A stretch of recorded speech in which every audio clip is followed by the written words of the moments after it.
আসসালামু আলাইকুম। ওয়ালাইকুম আসসালাম রহমতুল্লাহ। রাতুল মেহেরপুর। জি বলেন।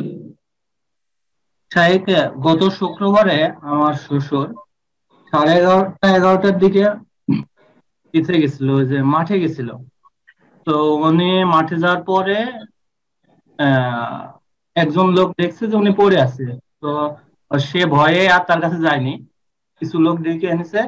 এনে তখন দেখছে যে আমার শ্বশুর বসে আছে।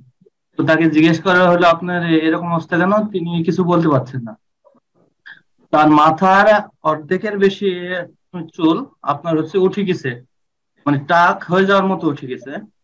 মানে হুম, কেউ তুলে ফেললে যেভাবে উঠে যায় না, ওই হুম, রকম ভাবে উঠে গেছে। আর তিনি কিছু মনে করতে পারছেন না। হুম। এখন ডাক্তার কাছে গেছে, নিয়ে গিয়ে ভর্তি করা আছে হাসপাতালে। তো এটা ডাক্তাররাও তেমন কিছু বলতে পারছে না, এটা কি জিনের কোনো ইয়ে হতে পারে কিনা কিনা। আর যদি জিনের হয় তাহলে কিভাবে চিকিৎসা করবে, শিরিক মুক্ত কিভাবে চিকিৎসা করবে? যদি চিকিৎসকের কাছে নিয়ে গিয়ে দেখেন যে শারীরিক কোনো সমস্যা আছে, তাহলে শারীরিক রোগ হতে পারে। মস্তিষ্কে রক্তক্ষরণ হয়েছে কিনা চেক আপ করান, অথবা এরকম কিছু হয়েছে কিনা। তবে চুল এরকম ভেতরে কিছু হলে চুল উঠে যাবে এরকমটা সাধারণত হয় না।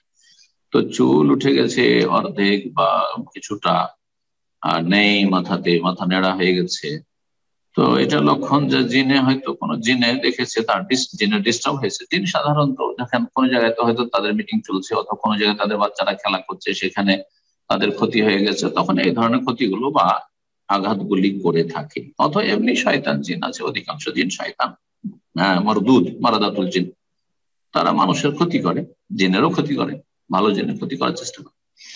তো মানুষের মধ্যে যত খারাপ মানুষ আছে তার চাইতে বেশি সংখ্যায় পরিমাণে খারাপ জিন রয়েছে।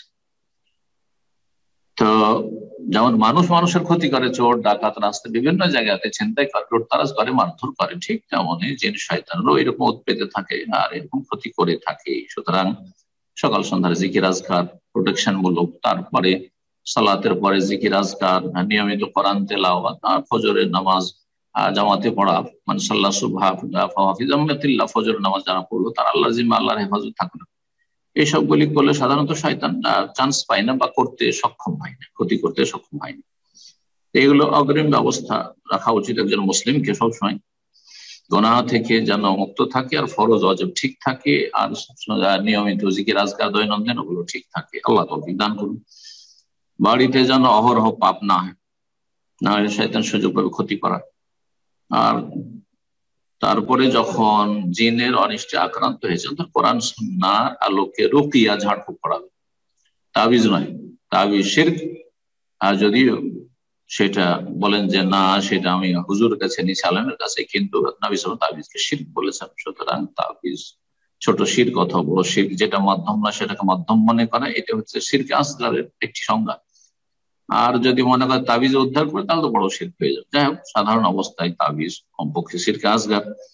আর তাবিজ কোরআন হাদিস দেওয়া হইলেও সেটা সালাফদের অধিকাংশ অল্প ছাড়া কেউ সেটাকে জায়েজ বলেননি। সুতরাং তাবিজ জায়েজ নয়। আর রুকিয়া শারইয়া, কোরআনী আয়াত দিয়ে, দোয়া দিয়ে আহ রুকিয়া ঝাড়ফুঁক করবেন। নিজেরা করতে যদি হিম্মত হয় করবেন, আর না হলে যদি নিজেরা না করতে পারেন, তো কোনো রাকি, কোরআন সুন্নাহর আলেম, বাংলাদেশে অনেক রাকি হয়ে গেছে, যদিও অধিকাংশ ব্যবসায়ী যথেষ্ট পয়সা নিচ্ছে।